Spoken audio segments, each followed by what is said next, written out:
Olá, telefonadores intertemporais, olá, telefonadoras intertemporais, eu sou Otávio Gá, este é o Super 8 e hoje chegou o dia da gente abordar um filme de suspense sul-coreano que chegou diretamente em streaming em 2020 com o selo da plataforma vermelhinha. É um filme curioso e que me fez terminar a sessão sedento pra bater esse papo com vocês. Mas seria sedento pra falar bem ou mal? Bom, simbora!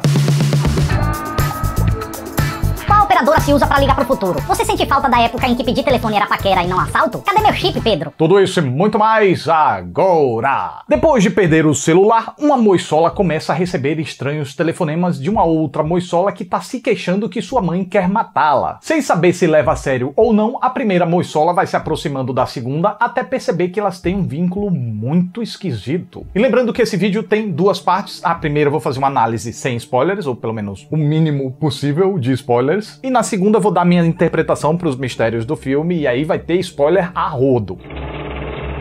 Se você estiver antenado aqui no canal, deve estar sabendo que agora no fim do ano eu lancei duas listas de piores filmes de 2020. Claro, a gente sabia que pela ausência dos grandes lançamentos nos cinemas, as listas teriam mais filmes de plataformas de streaming. Mas o que eu não esperava é que eu mencionaria tantas obras da plataforma vermelhinha, mas a gente precisa ser justo e reconhecer que no pacote tem produções originais de primeira e produções apadrinhadas que realmente merecem o selo da empresa. Esse segundo é o caso desse recente A Ligação. Um suspense com ideias bem criativas, mas não por ter conceitos inovadores. Na verdade, o filme usa vários conceitos já bem explorados em outros tantos filmes e, curiosamente, até se trata de um remake do estadunidense The Caller. Mas eu diria que essa tal criatividade tá na combinação bacana de vários conceitos de subgêneros diferentes num filme só. Sem entregar demais, eu diria que, primeiro, a base do filme é a de um thriller de assassino maníaco. Segundo, o ponto de partida de sua maldade vem de uma dualidade entre sobrenatural versus doença mental, o que permite até uma reflexão capciosa que eu vou pincelar melhor na segunda parte com spoilers. E terceiro, o desenvolvimento acontece através de um recurso temporal fantástico que lembra aquele visto em Alta Frequência, com um sistema de consequências que parece inspirado em Efeito Borboleta. Parece confuso? Isso não é nada em comparação a como fica o nosso cérebro quando a gente está assistindo a esse filme. Mas também não precisa se preocupar porque A Ligação consegue instigar durante todas as suas etapas e assim firmar uma ligação agradável com o espectador. A ideia preliminar do roteiro já é bem encasquetante por si só, e como ela vai degringolando com suas curvas dramáticas bem acentuadas e ímpares sob uma névoa de mistério e perigo, é capaz de deixar a gente nervoso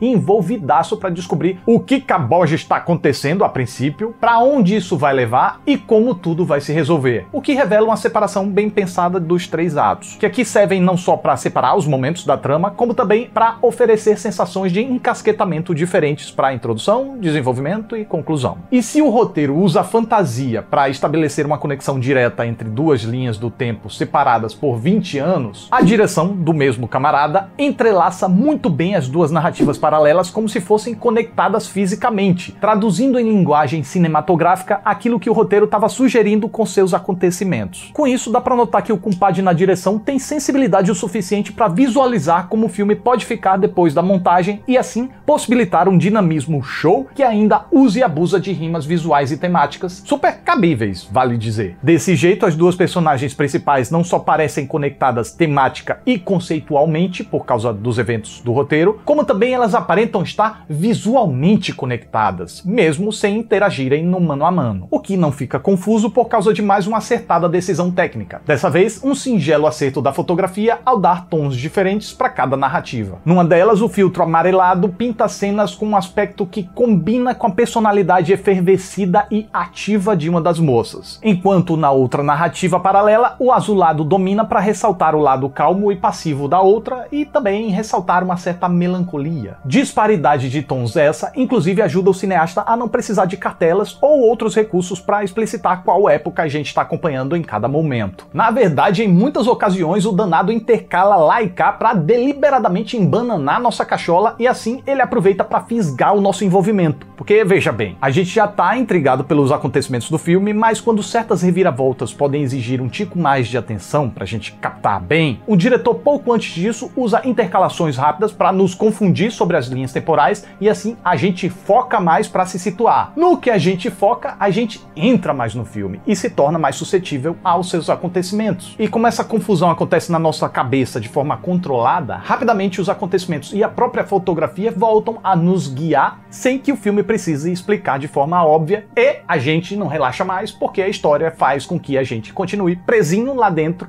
onde a gente foi parar para se situar. Ou melhor, e aí vem os poréns, não relaxaria se não tivessem coisas que escapam das mãos do diretor roteirista e infelizmente podem desviar bastante a nossa atenção. Sim, desde cedo fica claro que o roteiro vai precisar que a gente faça certas concessões. Pede pra gente aceitar esse recurso da comunicação intertemporal sem dar muitas explicações. Até aí, tudo bem, é um filme com viés fantástico e que precisa de certas mirabolâncias pra poder se contar. Só que depois desse pedido básico que o roteiro faz a gente, ele continua exigindo algumas concessões que aí sim podem ser bem duras de cumprir. Como, começando simples, a dedução incrivelmente rápida da protagonista. Pra mim, muito pouco precisou acontecer pra ela abraçar a fantasia sem ressalvas. Do jeito que ela deduz e comenta, parece que é algo que acontece todas as quintas. E indo além nas coisas que exigem mais da gente, o roteiro parece dar tapinha nas próprias costas quanto às facilidades preguiçosas que precisou adotar. Como eu disse, a narrativa tem um dinamismo ímpar e os eventos vão se unindo ppp e papapá pra não deixar a gente respirar. Mas isso não quer dizer que os acontecimentos precisem ser subsequentes. Só que não parece ser o que o realizador pensa, já que ele fez isso de forma desnecessariamente artificial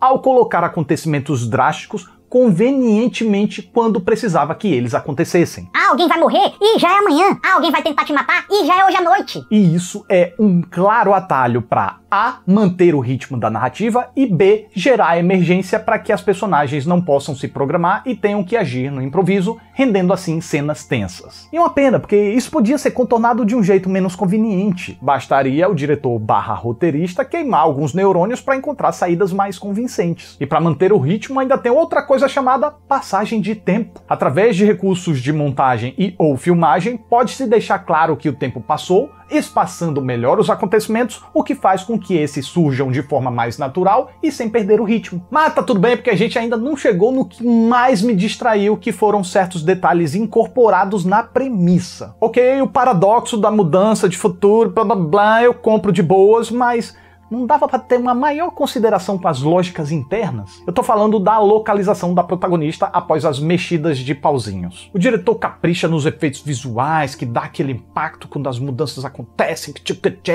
mas é sério que depois de tanta mudança, a mulher continua no mesmo lugar, mas só com a roupa e o corte de cabelo diferentes? Ah, vá! Pô, até efeito borboleta, que eu gosto, mas não sou tão fã, pensou em saídas melhores pra isso. Ali eu me queixo de tudo ser sempre muito drástico, mas pelo menos o protagonista aparece numa circunstância e lugares novos quando tudo muda. Aqui isso me pareceu preguiça seguida de autocondescendência. Como se a premissa já é viajada demais, quem comprar isso aceita qualquer coisa. Não é bem assim não, viu, filho? Quer dizer, aceitável é, eu aceitei porque eu queria continuar na experiência que conseguiu compensar com outros méritos. Mas não posso dizer que não me distraiu e que não fragilizou a minha atenção e a minha experiência. É que esse filme precisa bastante da nossa atenção, tanto para fazer a gente não se perder nas idas e vindas, ações e reações, como pra gente se envolver com as personagens e com o suspense. Então se ele escorrega ao direcionar e segurar o nosso foco, e a gente começa a refletir sobre esse ou aquele detalhe estranho, essa reflexão fora de hora ou fora dos objetivos do filme faz a conexão meio que se quebrar. E aí o filme vai precisar de mais tempo pra nos reconectar. Nesse meio tempo, certas cenas importantes podem passar sem causar tanto efeito. Por quê? Porque a gente não estava tão envolvido. Por quê? Porque a gente se distraiu. Por quê? Porque o filme pôs parangolices sem sentido. E como resultado geral, o filme acaba não se mostrando tão eficaz como poderia. Mas, como eu disse no vídeo de Mulher Maravilha 1984, certos probleminhas, conveniências, coincidências podem passar se pelo menos a trama que abarca tudo for daorinha. E a de A Ligação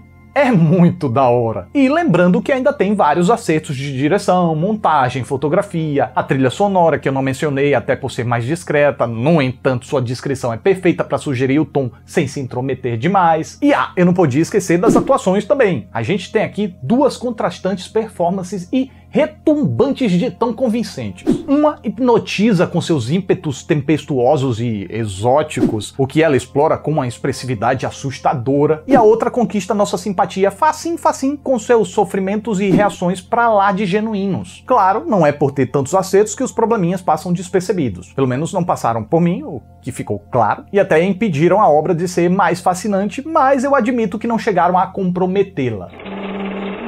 Mas peraí, você pensa que acabou? Aguenta aí que agora a gente vai tentar decifrar melhor o final do filme. Eu já aviso, a partir daqui tem spoilers, beleza?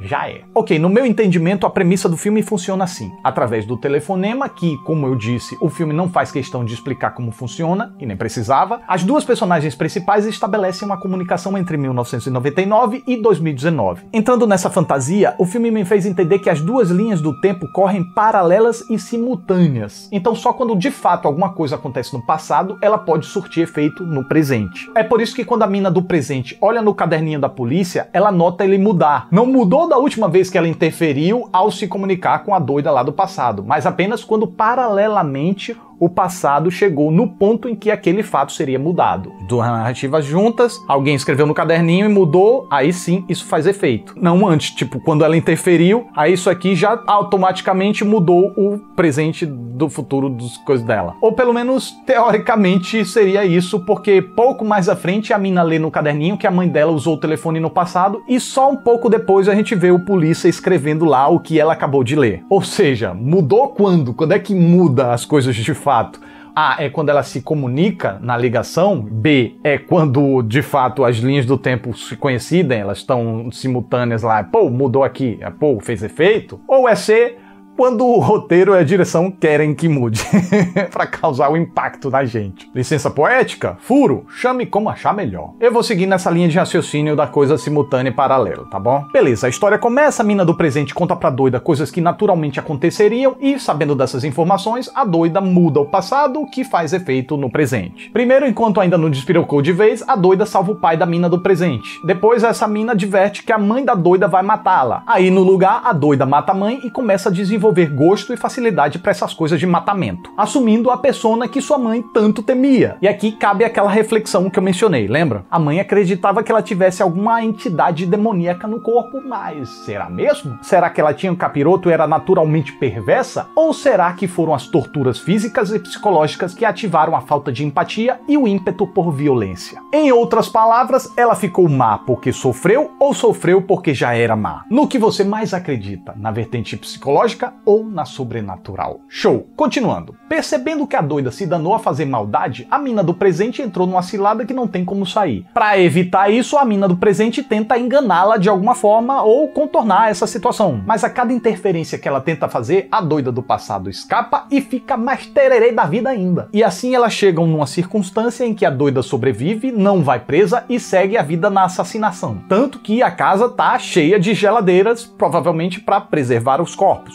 O que não é uma decisão muito inteligente, mas ok. Então a gente chega naquela parte que eu mencionei, que a mina do presente lê no caderninho que, quando sua mãe foi na casa da doida atrás dela e do pai, que haviam sumido, ela usou o telefone. Então ela caça o telefone na casa, que agora é a casa da doida, que já estava no telefone, revelando que ela anda se comunicando com sua versão do passado e passando informações pra ela. Então a mãe do passado vai com um polícia lá na casa da doida pra saber onde é que tá a filha e o marido. Enquanto tá lá, não sei se acha, não sei se não acha, ela decide pegar o telefone pra ver se eles apareceram em casa. Nisso, ela liga pra onde? Pro futuro, quer dizer, o presente do filme, que é o futuro dela. Você entendeu? Aí a filha dela atende no futuro e adverte que ela tá correndo perigo até ser golpeada pela doida do futuro. Umas 3 palavrinhas, mas isso foi suficiente pra alertar a mãe no passado, mesmo que logo em seguida o polícia seja morto na frente dela e isso já seria o suficiente pra ela ser alertada de qualquer jeito. Mas enfim, vamos levar em consideração que foi o telefonema que mudou os paradigmas todos e mexeu com a cabeça dela de alguma forma e fez com que ela quisesse viver mais. E assim acontece perseguições lá e cá no passado passado e no presente, e quando a doida tá prestes a matar a mina, tanto no passado quanto no presente, a mãe dela no passado derruba a doida, matando ela, salvando literalmente a vida da sua filha no passado e, por consequência, no futuro, já que a doida não tá mais viva pra matá-la. Mas aí a gente pensa, a mãe sobreviveu, morreu, o que aconteceu? A filha sai procurando ela até chegar num túmulo que o filme tenta nos enganar à toa, fingindo que é da mãe, mas não passou de pegadinha do malandro, porque esse é o túmulo do pai, já que a mãe aparece logo em seguida e sai caminhando com a filha, e fim da história, e felizes para sempre e coisa e tal. Pelo menos até começarem os créditos, porque a partir daí o filme peida na farofa e tenta mudar tudo de novo, revelando o que não sabia o que queria contar. Porque pensa comigo, se a doida morreu e a mãe viveu no passado, isso leva a um futuro, certo? Pronto, acabou. Não tem mais mudanças. Mas aí nesse epílogo mostra que a doida sobreviveu. E eu até aceitaria que ela tenha ficado viva o tempo todo e se escondido quando a mina do presente fechou os olhos. Pra quê?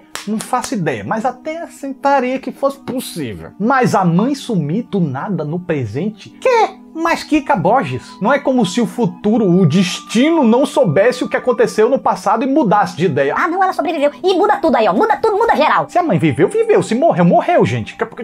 Como? Mas do jeito que esse epílogo faz parecer, o destino se confundiu. Achou que a doida tinha morrido, aí se surpreendeu quando ela sobreviveu e deduziu. Bom, então se ela sobreviveu, ela deve ter matado a mãe da mina logo em seguida, né? Opa, cancela esse final aí que deu ruim aqui, muda tudo. Pelo amor, rapaziada. E nem adianta tentar fazer encaixar as falas da doida do presente falando pra sua versão do passado. Podem te matar, cuidado. Porque primeiro, não podem. Sem você interferir em nada, do jeitinho que tá aqui, você tá viva. Se você tá viva, é porque não te mataram no passado, ô pitombas. É só deixar como tá. Não tem pra que interferir. Segundo, esses momentos são flashbacks. Provavelmente aquele trechinho que mostrou antes, quando ela tava falando no telefone consigo mesma. Então esses momentos levaram ao final que a gente viu antes do filme começar, esse epílogo descompensado. Novamente, não é como se o destino tivesse indeciso se a personagem viveu ou morreu. Bom, pra mim o filme terminou com a doida morta e a filha e a mãe caminhando juntas. Não porque eu quero um final feliz, mas porque é o único que faz sentido. O que vem depois durante os créditos é só uma pataquada alternativa, sem sentido e sem utilidade. E essa é a minha reação enquanto assisti ao filme. Então é isso, mais um Super 8 tá chegando ao final. Eu fico muito grato pela atenção de vocês. Muito obrigado, até a próxima e tchau!